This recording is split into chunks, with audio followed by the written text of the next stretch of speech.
വിവാഹ ശുശ്രൂഷയില് നാം വായിക്കുന്ന ഒരു സങ്കീർത്തനമുണ്ട്, 45-ാം സങ്കീർത്തനം.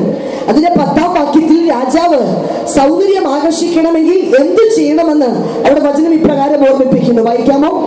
അല്ലയോ കുമാരി, അല്ലയോ കുമാരി, കേൾക്കുക, നോക്കുക, ചെവി ചായ്ക്കുക, സ്വജനത്തെയും നിന്റെ പിതൃഭവനത്തെയും മറക്കുക. അപ്പോൾ രാജാവ് നിന്റെ സൗന്ദര്യം ആകർഷിക്കും. രാജാവ് നിന്റെ ഹൃദയത്തിന്റെ സൗന്ദര്യം ഇഷ്ടപ്പെടണമെങ്കിൽ വചനം പറയുന്നു നീ ചിലതൊക്കെ ഉപേക്ഷിക്കണം. ഒരു സഭയുടെ ഉപദേശമല്ല, ഒരു സംഘടനയുടെ ഉപദേശമല്ല, ഇന്ന് രാത്രി പ്രസംഗിക്കുന്ന അഞ്ജലിയുടെ ഉപദേശമല്ല. ദൈവവചനം പറയുന്നു നീ കേൾക്കണം, നീ നോക്കണം, നീ ചെവി ചായ്ക്കണം. നീ നിന്റെ സ്വജനത്തെയും പിതൃഭവനത്തെയും മറന്നാൽ മാത്രമേ അഖിലാണ്ടത്തിന്റെ ഉടയവൻ നിന്റെ ഇന്നും നിർത്തുന്ന തമ്പുരാൻ നിന്റെ ഹൃദയം ഇഷ്ടപ്പെടത്തുള്ളൂ. നമുക്കറിയാം, ഉൽപ്പത്തി പുസ്തകം 12-ാം അധ്യായത്തില് അബ്രഹാമിനെ വിളിച്ച് പുറത്തിറക്കിയിട്ട് തമ്പുരാൻ ഇപ്രകാരം പറഞ്ഞു, നിന്റെ ദേശത്തെയും നിന്റെ ചാർച്ചക്കാരെയും നിന്റെ പിതൃഭവനത്തെയും വിട്ടു പുറപ്പെട്ട് ഞാൻ കാണിപ്പാനിരിക്കുന്ന ദേശത്തേക്ക് പോകണം.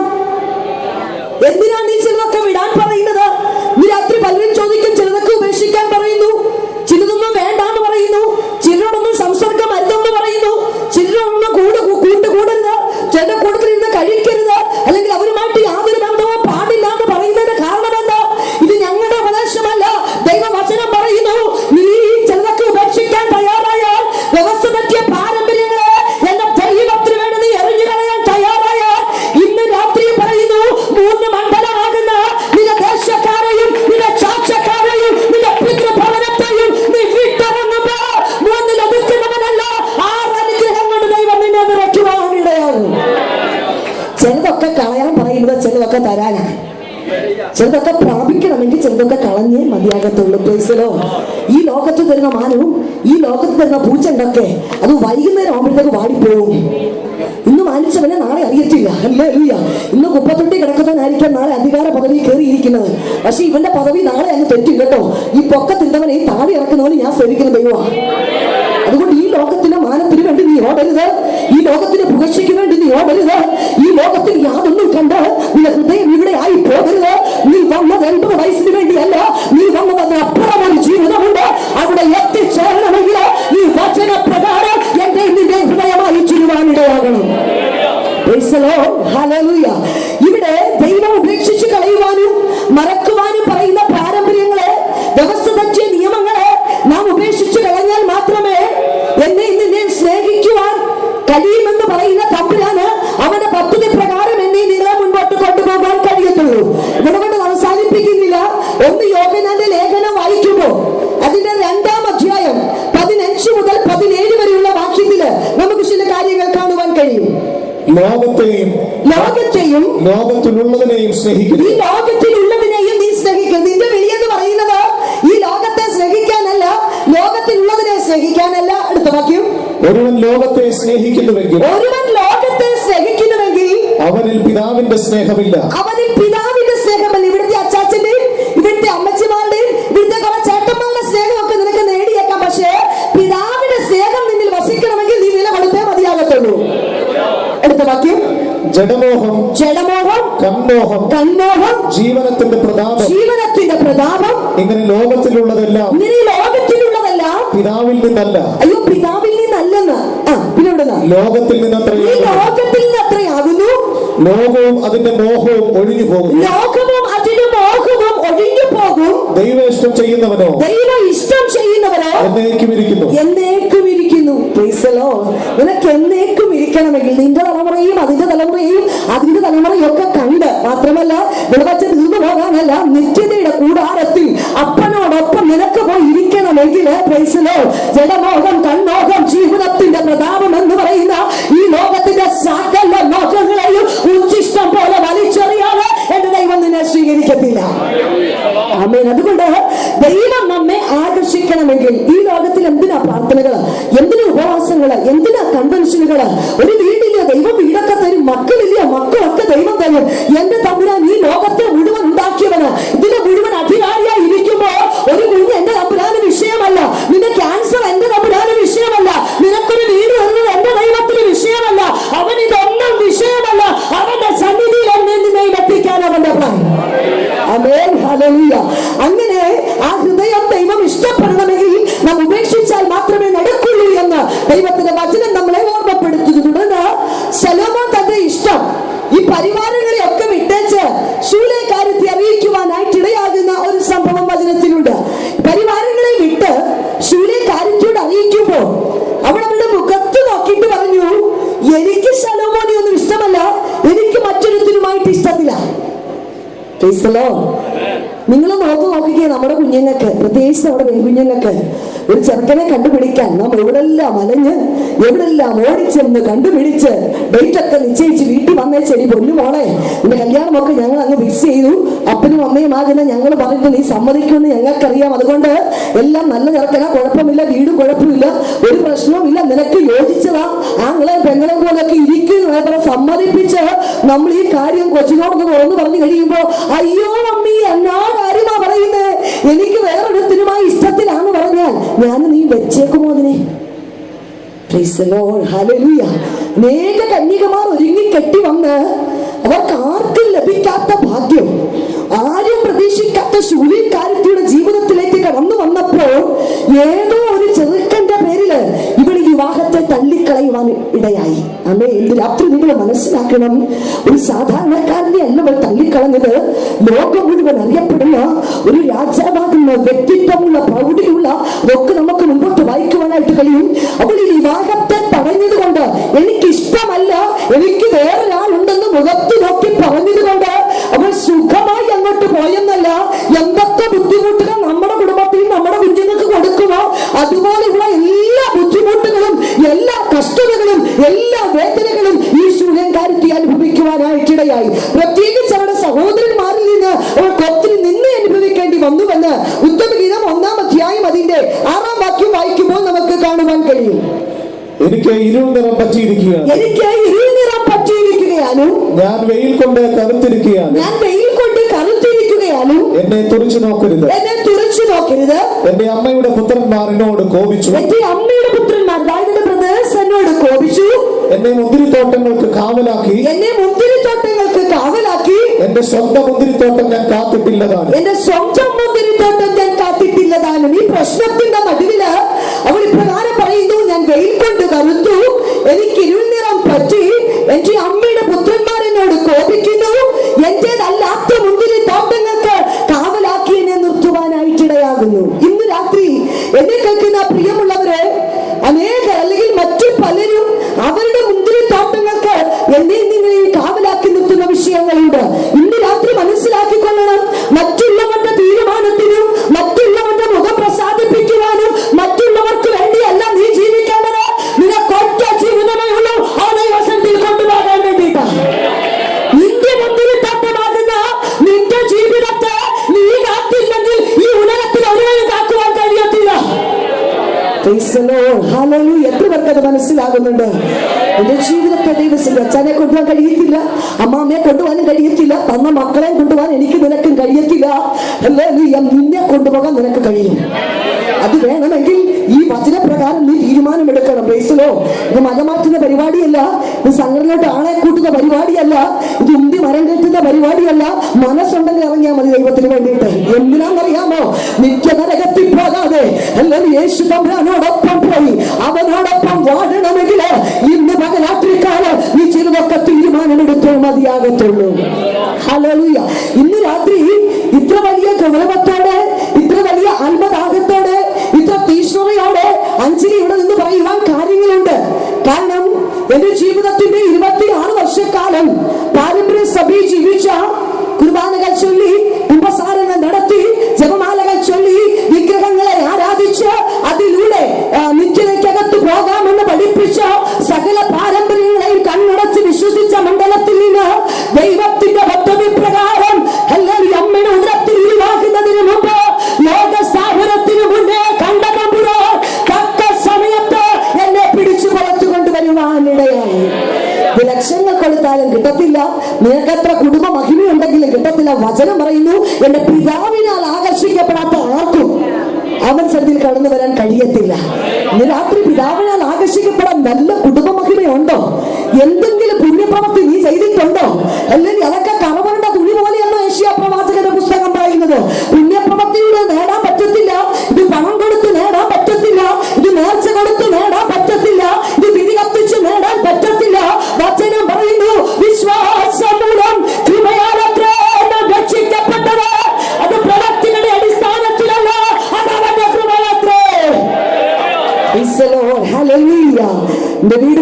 പത്തനംതിട്ട ജില്ലയില അവിടെ തന്നിത്തോട് എന്നറിയപ്പെടുന്ന ഗ്രാമത്തില എന്റെ ഭവനം.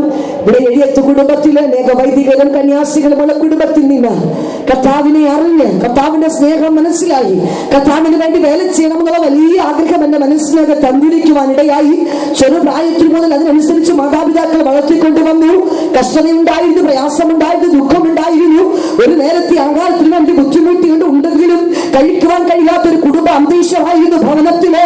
എന്നാൽ അതിന്റെ നടുവിലും കണ്ണുനീരോട് കൂടിയുള്ള എന്റെ അമ്മയുടെ പ്രാർത്ഥന യേശുവിനെ സ്നേഹിക്കാൻ എന്നെ പഠിപ്പിച്ചു. ആമേൻ. ഒരു രാത്രിയിൽ കർത്താവിന്റെ അടുക്കുന്ന പ്രകാരം പറഞ്ഞു, മോനെ, അമ്മ തരാത്ത ജീവൻ, അപ്പൻ തരാത്ത ജീവൻ, ചേച്ചിക്കും ചേട്ടന്മാർക്കും തരാൻ കഴിയാത്ത ജീവൻ ഞാൻ നിനക്ക് വേണ്ടി നൽകിയത് കൊണ്ട് ഇന്ന് രാത്രി നീ ജീവനോടിരിക്കുന്നത്. പാപത്തിൽ മരിച്ചു പോകേണ്ട, പാപത്തിന്റെ ശമ്പളം മരണം എഴുതി വച്ചിരിക്കുമ്പോ മഹാപാപിയായ എന്റെ പാപത്തിന് വേണ്ടി പ്രായശ്ചിത്തമാകുവാൻ എന്റെ അമ്മയ്ക്ക് കഴിയത്തില്ല. പാപത്തിൽ കളങ്കമുള്ള എന്റെ അപ്പന് കഴിയത്തില്ല. പാപത്തിൽ കളങ്കമുള്ള ഹല്ലേലൂയ എന്റെ സഹോദരങ്ങൾക്ക് കഴിയത്തില്ല. കുറ്റമില്ലാത്ത രക്തം, വിശുദ്ധ രക്തം, ആ 33 വയസ്സിന്റെ ജീവിതം ആ കാൽവരിയിൽ ഊറ്റി തന്നത് ഈ ലോകത്തിന്റെ സകല പാപങ്ങൾക്ക് വേണ്ടിയാ, നിന്നെ രക്ഷിക്കാൻ വേണ്ടിയാണെന്ന് ദൈവത്തിന്റെ വാക്ക് കേട്ടപ്പോ എന്റെ ജീവിതത്തെ ദൈവസന്നിധി ഞാൻ സമർപ്പിക്കുവാൻ തയ്യാറായി. എന്റെ കർത്താവേ, അപ്പന് തരാൻ കഴിയാത്ത ജീവൻ, 9 മാസം വേദനിച്ച് കൊണ്ടുവന്ന് പ്രസവിച്ച അമ്മയ്ക്ക് തരാൻ കഴിയാത്ത ജീവൻ, ആരോഗ്യമല്ലാത്ത എനിക്ക് വേണ്ടി അയ്യവൂല രക്തത്തെ പകർന്നു തന്നെങ്കിൽ ഈ ഒറ്റ ജീവിതമേ ഉള്ളൂ, അത് നിനക്ക് വേണ്ടി ഞാൻ നൽകാമെന്ന് പറഞ്ഞ എന്റെ പ്രീ ഡിഗ്രി പഠനം പൂർത്തിയാക്കി സന്യാസ ജീവിതത്തിലേക്ക് ഞാൻ തെരഞ്ഞെടുത്ത് കടന്നു പോകുവാനിടയായി. അവിടെ ചെന്ന 4 വർഷക്കാലം പഠിക്കണം. എന്റെ ജീവിതത്തിൽ എനിക്ക് ഒത്തിരി ഇഷ്ടമാണെന്ന് പറഞ്ഞാൽ കൃത്യനിഷ്ഠയും വ്യവസ്ഥയും വിശുദ്ധിയും വേർപാടുമൊക്കെയുള്ള ജീവിതം എന്റെ കുഞ്ഞുനാളിൽ എനിക്ക് ഇഷ്ടമായി. എന്റെ പേരൻസ് ഒന്നും ഞങ്ങളെ അധികം അണിഞ്ഞൊരുങ്ങുവാനോ ലോകത്തിന്റെ മോഹമൊത്തൊട്ട് പോകുവാനോ ഞങ്ങളെ അനുവദിച്ചിട്ടില്ല. അത് അന്നും നന്നായി, ഇന്നും നന്നായി, എന്നും നന്നായി എന്ന് പറയുവാൻ തക്കവണ്ണം അതിനൊക്കെ ഒരു ജീവിതത്തിലേക്ക് ദൈവം കൊണ്ടുപോയി. ഇന്ന് രാത്രി ഞാൻ ഇത് പറയുമ്പോൾ അതിനകത്ത് ഒത്തിരി കാര്യങ്ങൾ 26 എന്റെ 8 വർഷം ഞാൻ സന്യാസത്തിലായിരുന്നു. ദൈവം എന്നെ ഒത്തിരി കാര്യങ്ങൾ പഠിപ്പിച്ചു. ഒത്തിരി കൃത്യനിഷ്ഠയോടെ, ഒത്തിരി ജീവിത വിശുദ്ധിയോടെ, ഒരു കള്ളം പോലെ പറയാതെ ഇന്ന് അനേക യുവക്കുട്ടികൾ വിശുദ്ധന്മാരിൽ അനുഗ്രഹിക്കുന്നത് പോലെ മരിച്ചു കഴിഞ്ഞാലെങ്കിലും ഒരു വിശുദ്ധയായി അനേകരെ അനുഗ്രഹിക്കാമെന്ന തീരുമാനത്തോടെ സന്യാസത്തിൽ പോയി. 1-ാം വർഷം ഫോർമേഷൻ കഴിഞ്ഞു. 2-ാം വർഷം ആകുമ്പോൾ ഞങ്ങളോട് പറയും, കുഞ്ഞുങ്ങളെ, നിങ്ങൾ ക്രിസ്തുവിന്റെ മണവാട്ടികളായതുകൊണ്ട് ലോകത്തിന്റെ യാതൊന്നും നിങ്ങൾക്ക് വേണ്ട എന്ന് പറഞ്ഞാൽ അന്ന് ഞങ്ങളുടെ കാതയിൽ കമ്മലുണ്ട്, ഞങ്ങളുടെ കഴുത്തെ മാലയുണ്ട്, ഞങ്ങളുടെ കാലയിലൊക്കെ പാദസരമുണ്ട്, ഞങ്ങളുടെ കയ്യിൽ വളയുണ്ട്. ഇതൊക്കെ ഞങ്ങളോട് പറയും, മക്കളെ, ക്രിസ്തുവിന്റെ മണവാട്ടിയെ കണ്ടാൽ അറിയണം, അതുകൊണ്ട് ഇതങ്ങ് ഊരി മാറ്റണം, അല്ലെങ്കിൽ നമുക്ക് അന്നേരം പാവങ്ങൾക്ക് കൊടുത്തേക്കാന്ന് പറയും. പാവം പിടിച്ച കന്യാസ്ത്രീകൾ വാങ്ങിച്ചിട്ടില്ല കേട്ടോ, ഞങ്ങളുടെ വീട്ടിൽ തന്നെ ഞങ്ങളെ കൊണ്ട് കൊടുപ്പിക്കാൻ അനുവദിക്കും. അങ്ങനെ ഫോർമേഷൻ 4 വർഷം. അതിന്റെ 2-ാം വർഷം തന്നെ ഈ സ്വർണ്ണം മുഴുവൻ ഒരു വീട്ടുകാരെ ഏൽപ്പിക്കും. അപ്പോൾ അസിൽ ഞാനൊരു ബന്ധിക്കോസുകാരി അതിനകത്തായി. സ്തോത്രം, ഹല്ലേലൂയ. 3-ാം വർഷം കഴിഞ്ഞു. 4-ാം വർഷം ഈ പ്രൊഫഷൻ ഉടുപ്പ് കിട്ടുന്നതിന് തലേ ദിവസം ഇത്രയും മുടിയുള്ള ഞങ്ങളുടെ മുടിയൊക്കെ ഇവിടെ വെച്ച് കട്ട് ചെയ്യും. അകം കത്തിപ്പോകും. ഞങ്ങൾ ചോദിക്കും, എന്തിനാ മദറേ ഇങ്ങനെ ചെയ്യുന്നേ? അപ്പൊ ഞങ്ങളോട് പറയും, മോളെ, മുടി എന്ന് പറയുന്നത് പുരുഷനെ ആകർഷിക്കുന്ന സംഭവം. ക്രിസ്തുവിന്റെ മണവാട്ടിക്ക് ഈ ലോകത്തിൽ നിന്ന് ആകർഷിക്കുന്ന ഒന്നും വേണ്ട. നിന്റെ വേഷം കണ്ടാ നീ ആരാന്നറിയണം, നിന്റെ സംസാരം കേട്ടാ നീ ആരാന്നറിയണം, നിന്റെ നടപ്പ് കണ്ടാ നീ ആരാന്നറിയണം. നിന്റെ ഓരോ ചുവടും ക്രിസ്തുവിനെ വെളിപ്പെടുത്തുന്നതായിരിക്കണം. ഇന്ന് രാത്രി എന്നെ ശ്രമിക്കുന്ന പ്രിയ വ്യക്തി ജീവിതമേ, ദൈവവചനത്തിന്റെ ABCD അറിയാത്ത പാരമ്പര്യം ചില നിയമങ്ങൾ പഠിപ്പിച്ചുവെങ്കിൽ ദൈവവചനത്തിന്റെ മർമ്മങ്ങളെ വെളിപ്പെട്ട് ദൈവം ആരാന്ന് രുചിച്ചറിയുവാൻ ഭാഗ്യം തന്ന് മരണത്തിന് നീക്കുപോക്ക് നൽകി ഇന്നും ജീവിക്കുവാൻ കൊതി തന്ന് ഈ ഉലകത്തിൽ നിന്നെ നിർത്തിയിരിക്കുമ്പോൾ എന്തുമാത്രം വിശുദ്ധിയോടെ, എത്രമാത്രം വേർപാടോടെ അവന്റെ നാമത്തിൽ എത്രവണ്ണം ജീവിക്കണം. സന്യാസ ജീവിതത്തിന് 4 വർഷം പൂർത്തിയാക്കി 33 പേര് കന്യാസ്ത്രീകളാകാൻ വന്നു. എല്ലാ വർഷവും പോയി അവസാനം 12 ആയുള്ളൂ. കാരണം ഒത്തിരി പ്രയാസമാണ്, ഒത്തിരി കഷ്ടപ്പാടാണ് ഒക്കെ ഉണ്ടെങ്കിൽ തന്നെയും എന്നെ നിർത്തിയ ഒരു ഘടകം, ഈ വേഷം കിട്ടിയാലെങ്കിലും ദൈവത്തിന്റെ വേല ചെയ്യാമല്ലോ. അങ്ങനെ പിടിച്ചു നിന്നു. വേഷം കിട്ടി ആദ്യത്തെ ലീവിന് വീട്ടിൽ വന്നപ്പോ അന്ന് എന്റെ സഹോദരി ഡൽഹി ജോലിക്ക് പോയത്. പക്ഷേ എന്റെ സഹോദരി തിരിച്ചു വരുന്നത് ഒരു കത്തോലിക്ക ഭക്തയായിട്ടല്ല, ഒരു ദൈവവിശ്വാസിയായിട്ട് കയറി വന്നു വീട്ടിൽ. ഞാൻ സന്യാസ വേഷത്തിൽ കയറി ചെന്നു. ചേച്ചി ഒരു ബന്ധിക്കോസാരി ഒരു ദൈവ പൈതലായിട്ട് എന്റെ വീട്ടിനകത്ത് കയറി വന്നു. ഞാൻ ചോദിച്ചു, എന്നാ പറ്റി? ആരാ നിന്നെ ചതിച്ചേ? ആരാ നിന്നെ സഭ മാറ്റിയേ? ആരാ നിന്നെ ഈ കോലത്തിലാക്കിയേ? എത്ര നാള് കുമ്പസാരിക്കാതെയും കുർബാന സ്വീകരിക്കാതെയും മാതാവിനെ വിളിക്കാതെ നിനക്ക് മുൻപോട്ട് പോകാൻ കഴിയും? വെറും ചതി. നീ എന്ന് തിരിച്ചു വന്ന് കുമ്പസാരിക്കുന്നോ അന്ന് വരെ എന്റെ മാതാവിന് മുമ്പിൽ ഞാൻ ജപമാല ചൊല്ലി നിനക്ക് വേണ്ടി പ്രാർത്ഥിക്കുമെന്ന് എന്നെ സഹോദരിയെ ഞാൻ വെല്ലുവിളിച്ചു. അന്ന് രാത്രി കിടന്നുറങ്ങാൻ പോകുന്നതിന് മുമ്പ് ഞങ്ങൾ ഒരുമിച്ച് പ്രാർത്ഥിക്കാനിരിക്കുമ്പോൾ ചാൻസ് എനിക്ക് കിട്ടി പ്രാർത്ഥിക്കാൻ. പേരൻസ് പറഞ്ഞു, മോള് പ്രാർത്ഥിച്ചോളാൻ പറഞ്ഞു. വേഷം ഇട്ടത് കൊണ്ട് ഞാൻ അവിടുത്തെ ദൈവം. ഇന്ന് വേഷമിട്ടവർ പലരും ദൈവങ്ങളാ. അകത്തൊന്നുമില്ലെങ്കിലും വേഷത്തെ ബഹുമാനിക്കുന്ന ഒത്തിരി പാവങ്ങൾ ഈ ലോകത്തിലുണ്ട് കേട്ടോ. പ്രൈസലോ. അങ്ങാടിയിലെ വന്ദനം വാങ്ങിച്ചോണ്ട് നിനക്ക് കല്ലറ വരെ പോകാൻ പറ്റത്തുള്ളൂ. അതിനപ്പുറം പോണെങ്കിൽ ദൈവം നിന്നെ മാനിക്കണം. പ്രാർത്ഥിക്കാൻ ഇരുന്നതുമല്ല. ഞാൻ സ്വർഗസ്നായ പിതാവേ നന്മ പറഞ്ഞു പറയുമ്പോൾ എനിക്ക് എന്റെ വീട്ടിൽ പ്രാർത്ഥിക്കാൻ അറിയത്തുള്ളൂ. സ്വർഗസ്നാ തുടങ്ങിയതുമല്ല.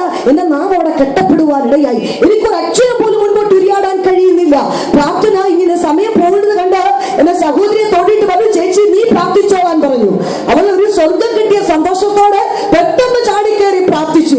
ഞാൻ പ്രാർത്ഥിച്ചോണ്ടിരുന്നപ്പോൾ ചിലതൊക്കെ ഇങ്ങനെ പേപ്പറിൽ കുറിച്ച് വെച്ച് പ്രാർത്ഥിച്ചു കഴിഞ്ഞ് എന്റെ സഹോദരിയോട് ഞാൻ ചോദിച്ചു, ചേച്ചി നിനക്ക് പ്രാർത്ഥിക്കാൻ വാക്ക് കിട്ടാത്തതുകൊണ്ടാണോ നീ 34 പ്രാവശ്യം ഈ സ്തോത്രം ഹല്ലേലൂയ പറഞ്ഞത്? കാരണം ഞങ്ങളുടെയൊക്കെ പ്രാർത്ഥനയിൽ കർത്താവെ വിളിച്ചു തുടങ്ങിയാൽ ഞങ്ങളുടെ ആവശ്യങ്ങളും ഞങ്ങളുടെ കാര്യങ്ങളും ഒക്കെ പറഞ്ഞ് അവസാനം ഒരു മാതാവിനെ വിളിച്ച് കുരിശ് വരയ്ക്കുന്ന പരിപാടി ഞങ്ങളുടെ പ്രാർത്ഥനയിൽ ഞങ്ങൾ കണ്ടിട്ടുള്ളൂ.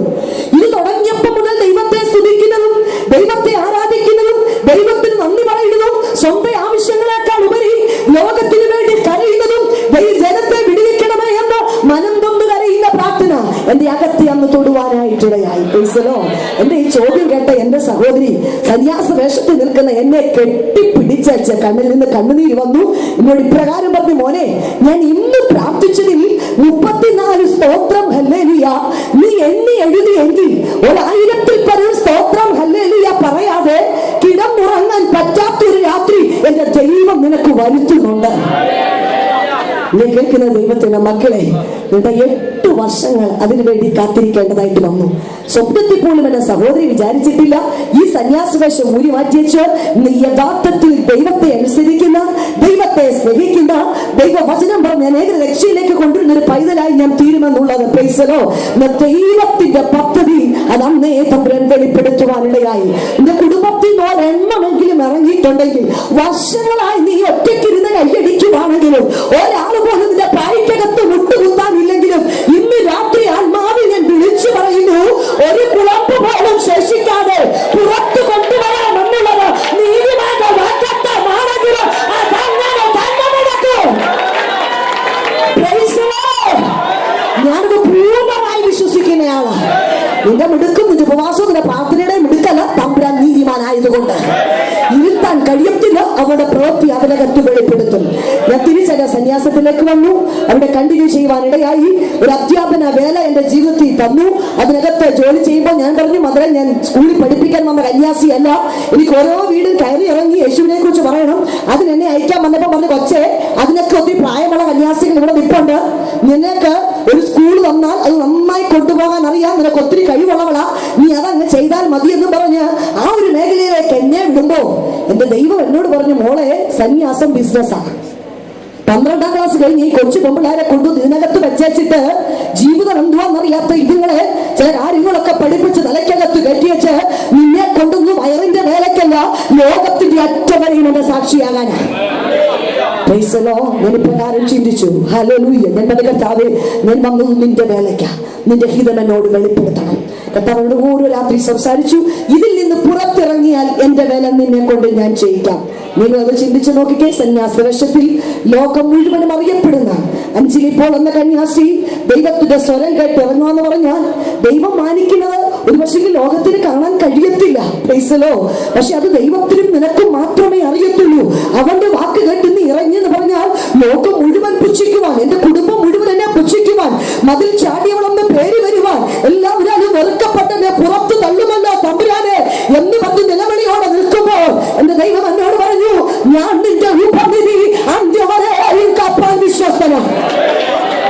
21 66-ാമത്തെ വയസ്സിൽ ദൈവത്തിന്റെ വാക്ക് കേട്ട് സന്യാസം ഉപേക്ഷിച്ച് ഞാൻ ഇറങ്ങി വരുവാനിടയായി. രാത്രി മനസ്സിലാക്കണം, ഒരിക്കലും ഒരു വിശ്വാസ ജീവിതത്തിലേക്ക് വരാൻ സന്യാസം ഉപേക്ഷിച്ച ആളല്ല നിങ്ങളുടെ മുമ്പിൽ നിൽക്കുന്നത്. വിശ്വാസ ജീവിതം എന്തുവാന്ന് എനിക്കറിയത്തില്ല, ഇങ്ങനെയാ ദൈവത്തെ ആരാധിക്കേണ്ടതെന്ന് എനിക്കറിയത്തില്ല, ഈ വചനമാണ് സത്യമെന്ന് എനിക്കറിയത്തില്ല, കർത്താവിന് വേണ്ടി ഇങ്ങനെ ഒരു വേലക്കായി എന്നെ സന്യാസത്തിൽ നിന്ന് പുറത്തു കൊണ്ടുവരുന്നതെന്നും എനിക്കറിയത്തില്ല. ആ സന്യാസമാകുന്ന ബന്ധനത്തിൽ നിന്ന് അനുസരണം, ബ്രഹ്മചര്യം, ദാരിദ്ര്യം എന്ന 3 വ്രതങ്ങളാൽ ചുറ്റപ്പെട്ട ആ ജീവിതത്തിൽ നിന്ന് ഇറങ്ങി വന്ന് ഞാൻ ആയിരിക്കുന്ന സംഘടനയെ തന്നെ നിന്ന് സ്വതന്ത്രമായി ദൈവവേല ചെയ്യാൻ ഇറങ്ങി വന്ന അനേക പദ്ധതികൾ എഴുതിക്കൂട്ടി ഇറങ്ങിയ എന്റെ സകല പദ്ധതികളെയും ഞാൻ പ്രതീക്ഷിച്ച സകല വഴികളെയും എന്ന് ദൈവം അടച്ചു കളഞ്ഞു. രാത്രി ആരെങ്കിലും ചിന്തിക്കുമായിരിക്കും, കർത്താവിന് വേണ്ടി ഇറങ്ങുമ്പോ ഇന്നലെ വരെ അടഞ്ഞത് മുഴുവൻ തുറക്കുമെന്ന്. ആരും അബദ്ധം പറ്റരുത്. രാത്രി ഞാൻ പറഞ്ഞു, നീ ഒരു ചെറിയ വഴിയെങ്കിലും കണ്ടിട്ടുണ്ടെങ്കിൽ അതുവരെ അടയ്ക്കുന്നവനെ ഞാൻ ശ്രദ്ധിക്കുന്നു. ദൈവം കാര്യം ഒന്നെന്ന് വിശദീകരിച്ചു തരാം. നീ പ്രതീക്ഷിക്കുന്ന വഴിയിലൂടെ നീ പോയാൽ എന്റെ ദൈവം നിന്നെ ഇറക്കുന്ന ഉദ്ദേശം നടക്കത്തില്ല.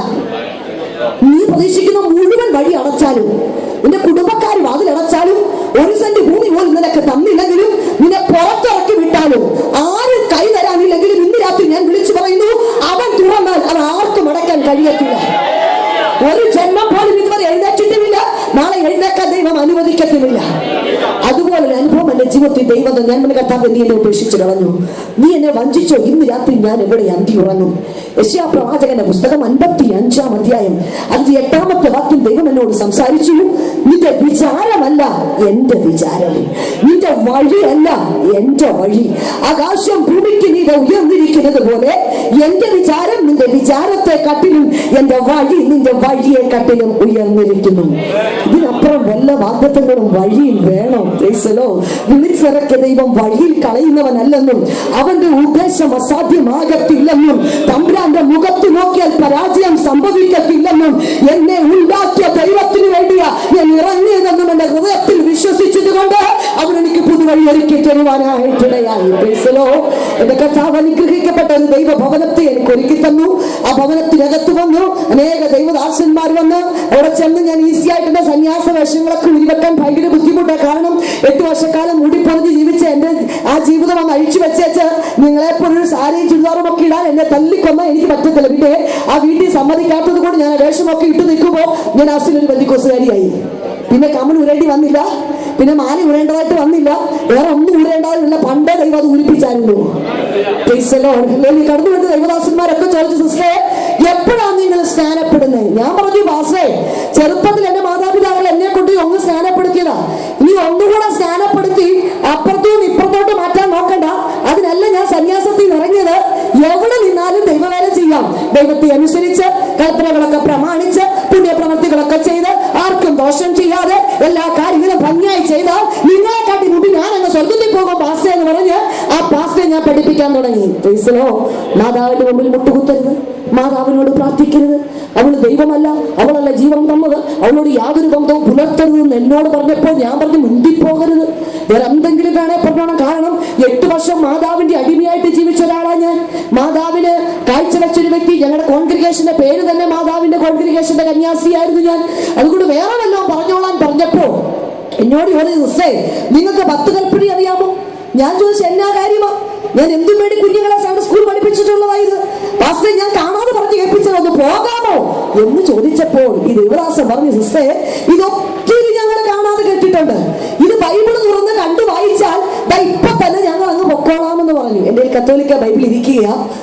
ഈ 10 കൽപ്പന വായിക്കാൻ ഉൽപ്പത്തി തുറക്കണോ വെളിപ്പാട് തുറക്കണോ എന്ന് എനിക്കറിയത്തില്ല. അപ്പൊ നിങ്ങൾ വിചാരിക്കുന്ന ബൈബിൾ അറിയാത്തവരാണെന്ന്. രാവിലെയും വൈകുന്നേരം 2 മണിക്കൂർ ബൈബിൾ വായിച്ച് ധ്യാനിക്കുന്നവരാ കന്യാസികൾ. പക്ഷെ ഈ കുഞ്ഞുങ്ങൾക്ക് കിട്ടുന്ന അനുഗ്രഹം ഒന്നും ഞങ്ങൾക്ക് കിട്ടിയിട്ടില്ല. കാരണം 66 പുസ്തകമുള്ള ബൈബിൾ എടുത്തോണ്ട് ഇന്ന് ഇതിനകത്ത് കടന്നു വന്ന് ആന്റിമാരും പാസ്റ്റർമാരും പഠിപ്പിക്കുന്നത് പറയുന്നത് സത്യമോ എന്ന് തുറന്നു നോക്കി നിങ്ങളെ കൊണ്ട് വായിപ്പിക്കുന്നത് എന്തിനാണെന്നറിയാമോ? ദൈവത്താൽ നിങ്ങൾ അനുഗ്രഹിക്കപ്പെടാനോ. വായിക്കുന്നവരും വായിച്ചു കേൾക്കുന്നവരും അനുഗ്രഹിക്കപ്പെടണം. ദൈവസന്നിധിയിൽ എത്തേണ്ട ഒരു ഭാഗ്യം നിങ്ങൾക്ക് ഇതിനകത്തുനിന്ന് ലഭിക്കുന്നുണ്ട്. ഞങ്ങൾക്ക് അങ്ങനെ ഒരു ഭാഗ്യം കിട്ടിയിട്ടില്ല. 73 പുസ്തകമുള്ള അപ്പോക്രിഫ കൂടുന്ന ഞങ്ങളുടെ ബൈബിള് ഞങ്ങളുടെ വീട്ടിലെ ഷോക്കേസിൽ മാത്രം വെക്കാം. അവിടെ പൂവിട്ട്, അവിടെ മാലയിട്ട്, അതിനെ മനോഹരമായി ഡെക്കറേറ്റ് ചെയ്ത് അത് വിശുദ്ധതയോട് ചുംബിച്ച് അതിനകത്ത് വെക്കാൻ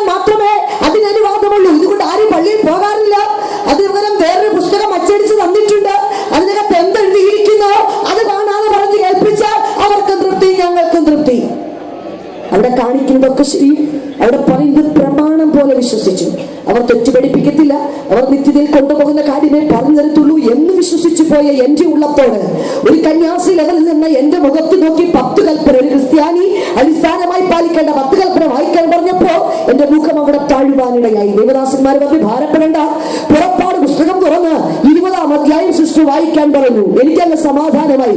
ഞാൻ പെട്ടെന്ന് പുറപ്പാട് പുസ്തകം തുറന്ന് 20-ാം അധ്യായം വായിക്കാൻ പോകുന്നതിന് മുമ്പ് തന്നെ ദൈവം എന്നോട് പറയടി, മോളെ നീ രക്ഷപ്പെടാൻ വേണ്ടി ഇവിടെ മുമ്പിൽ നിന്ന് ഒളിച്ചോടാൻ വേണ്ടിയിട്ട് നീ ഇപ്പൊ ഇത് വായിച്ചാൽ നിന്റെ ഭവനത്തിൽ കയറി വരുന്ന ദൈവദാസന്മാരെയും ദൈവദാസിമാരെയും പല ബിസിയും പറഞ്ഞ് നിനക്ക് പുറത്തിറക്കാം, പല ന്യായങ്ങളും പറഞ്ഞ് നിനക്ക് പുറത്തിറക്കി വിടാം. പക്ഷേ ഈ ദൈവവചനത്തെ പുറത്താക്കിയിട്ട് ഈ കൽപ്പനകളെ നീ കണ്ണടച്ചു കളഞ്ഞാൽ അത് നിനക്ക് മാത്രമേ ഇരുട്ടാകത്തുള്ളൂ, മറ്റാർക്കും അത് ഇരുട്ടാകത്തില്ല. പുറപ്പാട് പുസ്തകം 20-ാം അധ്യായം വായിച്ചു വരുമ്പോ അതിന്റെ 4-ാമത്തെ വാക്യം ഇപ്രകാരം പറയുന്നു: നീരെ സ്വർഗത്തിലെങ്കിലും താഴെ ഭൂമിയിലെങ്കിലും ഭൂമിക്ക് കീഴെ വെള്ളത്തിലെങ്കിലുമുള്ള യാതൊന്നിന്റെയും പ്രതിമ അരുത്, അവയെ നമസ്കരിക്കുകയോ സേവിക്കുകയോ ചെയ്യരുത്. നിങ്ങളെ സംബന്ധിച്ചത് പുതിയ അനുഭവമൊന്നുമല്ല. ഒരു കന്യാസിയായി എന്നെ സംബന്ധിച്ച് ഇതങ്ങോട്ട് കേട്ടപ്പോ ഞാൻ ഇന്നേ വരെ അങ്ങനെ ഒരു കൽപ്പന വായിച്ചിട്ടില്ല. ഞാൻ പെട്ടെന്ന് ബൈബിൾ തിരിച്ചു മറിച്ച് നോക്കി, ഇത് എന്റെ ബൈബിളാണോ അതോ നിങ്ങളുടെ എടുത്ത് ഞാൻ പിടിച്ചതാണോ നോക്കിയപ്പോ എന്റെ ബൈബിൾ തന്നെ കയ്യിലിരിക്കുന്നത്. ഞാൻ പെട്ടെന്ന് എന്റെ റൂമിലോട്ട് കയറി ഞാൻ കാണാതെ പഠിച്ചു വെച്ചിരിക്കുന്ന 10 കൽപ്പന ഞാനൊന്ന് പേപ്പറിൽ എഴുതി നോക്കിയപ്പോ സംഭവം 10 ഉണ്ട്, പക്ഷെ ഈ 2-ാമത്തെ അതിനകത്തില്ല. നീതെ സ്വർഗത്തിലെങ്കിലും താഴെ ഭൂമിയിലെങ്കിലും ഒരു വിഗ്രഹം ഉണ്ടാക്കരുത്, അതിനെ വണങ്ങരുത് എന്നുള്ള കൽപ്പന ഞങ്ങളെ പഠിപ്പിച്ച 10-നകത്തില്ല. പിന്നെ എവിടുന്ന ഈ 10 വന്നതെന്നറിയാൻ ബൈബിൾ ഒന്നുകൂടെ വെച്ച് വായിച്ചു നോക്കിയപ്പോൾ സംഭവം പിടികിട്ടി. ഈ 2-ാമത്തെ കൽപ്പന എടുത്തു മാറ്റിയിട്ട് അവസാനം മോഹിക്കരുത് എന്നുള്ളൊരു കൽപ്പനയുണ്ട്. അത് ഭാര്യയെ മോഹിച്ചാലും മോഹമാ, വസ്തു മോഹിച്ചാലും മോഹം തന്നെയാ. പക്ഷെ ഇത് 10 ആക്കാൻ വേണ്ടി 2-നെ എടുത്തു മാറ്റിയിട്ട് മോഹം എന്ന കൽപ്പനയെ അന്യന്റെ ഭാര്യയെ മോഹിക്കരുതെന്നൊന്നും അന്യന്റെ വസ്തുവിനെ ആഗ്രഹിക്കരുതെന്ന് വേറൊന്നും ആക്കി അങ്ങനെ 10 ചേർത്ത് വെച്ചേക്കുക.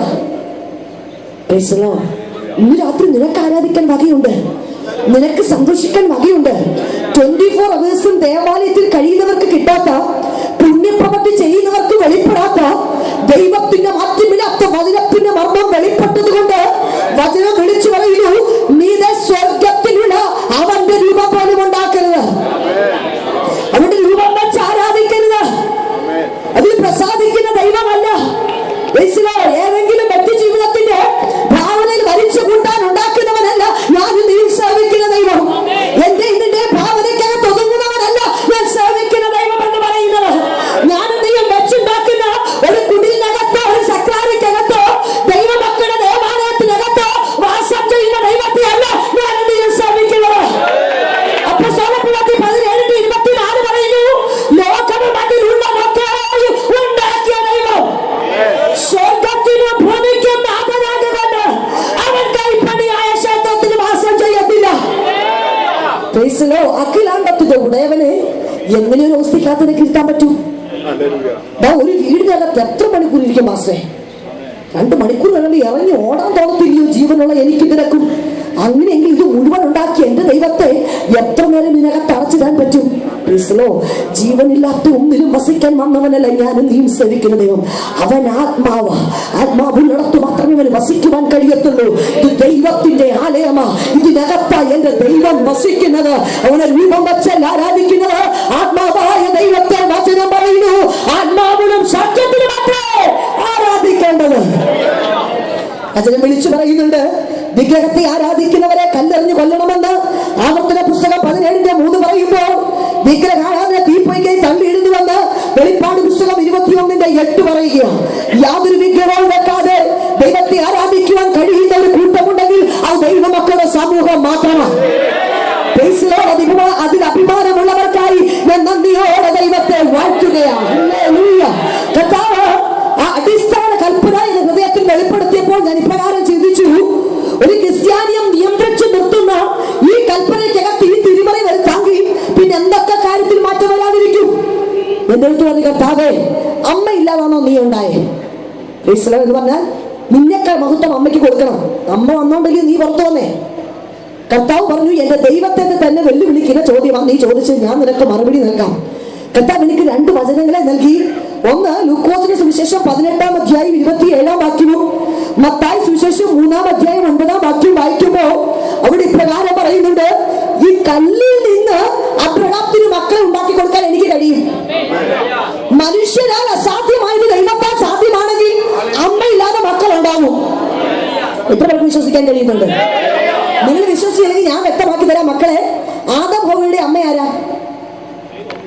നിങ്ങളെ പോലെ അമ്മ ഉണ്ടാവുണ്ട്? അന്തിച്ചിരിക്കാൻ ഉത്തരം പറ. ഇല്ല. മാത്രമല്ല ഹവ്വ എന്ന സ്ത്രീയുടെ ജനനം ഒരു സ്ത്രീയിൽ നിന്നല്ല, ആദം എന്ന പുരുഷനിൽ നിന്നാണ്. അവിടെ ഒരു അമ്മയുടെ ആവശ്യം കണ്ടില്ല. ഒരു സ്ത്രീ അമ്മയാകണമെങ്കിൽ യഥാർത്ഥ മലയാളം പറഞ്ഞാൽ അവൾ പ്രസവിക്കാൻ തയ്യാറാകണം. പ്രസവിക്കാത്തിടത്തോളം കാലം അവൾ വെറും സ്ത്രീയാ. പക്ഷെ പ്രസവിച്ചൊരു പുത്രന് ജന്മം നൽകുമ്പോ ഈ പുത്രന് അവളെ അമ്മ എന്ന പേരിൽ അർഹയാക്കുന്നത്. 2000 വർഷങ്ങൾക്ക് മുമ്പ് മറിയുടെ മകനായി മണ്ണിൽ അവതരിച്ച യേശുവിന്റെ വാക്ക് തന്നെ നോക്കിയാൽ യേശു പറയുന്നു, എന്റെ ദിവസം കാണാമെന്നുള്ള പ്രതീക്ഷയിൽ നിങ്ങളുടെ പിതാവായ അബ്രഹാം സന്തോഷിച്ചു. അവനത് കാണുകയും ആനന്ദിക്കുകയും ചെയ്തു എന്ന് പറയുമ്പോ യഹൂദന്മാർ ഓടി വന്ന് പറഞ്ഞു, കൊള്ളാം, 50 വയസ്സുപോലും ആയിട്ടില്ല, നീ മണ്ടത്തരം പറയാമെന്ന്. കർത്താവിനോட പൊന്നു മോനെ, ശരിയാ നിങ്ങൾ പറഞ്ഞാ ശരി നല്ല പറഞ്ഞത്. ഇവിടെ പൊന്നു മക്കളെ, അബ്രഹാം ഉണ്ടാകുന്നതിന് മുമ്പ് ഞാനുണ്ടടാ. മിക്കാ പ്രവാചകന്റെ പുസ്തകം 5:2 പറയുന്നു, അവന്റെ ആരപ്പം പണ്ടേയുള്ളത് പുരാതനമത്രേ. മറിയ വന്നിട്ടല്ല അവൻ വന്നത്, ഇതിന് ആരംഭം ഇടുന്നതിന് മുമ്പ് അവൻ അവിടെ ഉണ്ട്. മനസ്സിലാക്കുന്നവർക്കായി ഞാൻ ദൈവത്തെ സ്തുതിക്കുകയാ. നിന്റെ സകല സ്തുതിക്കും, നിന്റെ ആരാധനയ്ക്കും, നിന്റെ പുകഴ്ചയ്ക്കും, നിന്റെ മഹത്വത്തിനും അർഹത നേടിയ ഒരൊറ്റ ദൈവമേ ഉള്ളൂ. അതെനിക്കും നിനക്ക് വേണ്ടി യാഗമായി തീർന്നവനാ. ആരാധിക്കേണ്ടത് ആരെയെന്ന് ദൈവം എന്നെ പഠിപ്പിച്ചു. മാതാവിനെ തിരസ്കരിച്ചു കളയുകയല്ല, അവൾക്ക് വേണ്ടുന്ന ബഹുമാനം കൊടുക്കാൻ വചനം പറയുന്നു. കാനായിലെ കല്യാണ വിരുന്നില് മാതാവിന് മധ്യസ്ഥം കേട്ട് അത്ഭുതം ചെയ്തതുകൊണ്ട് അവൾ ഇന്നും ഞങ്ങൾക്ക് വേണ്ടി മധ്യസ്ഥം വഹിക്കും.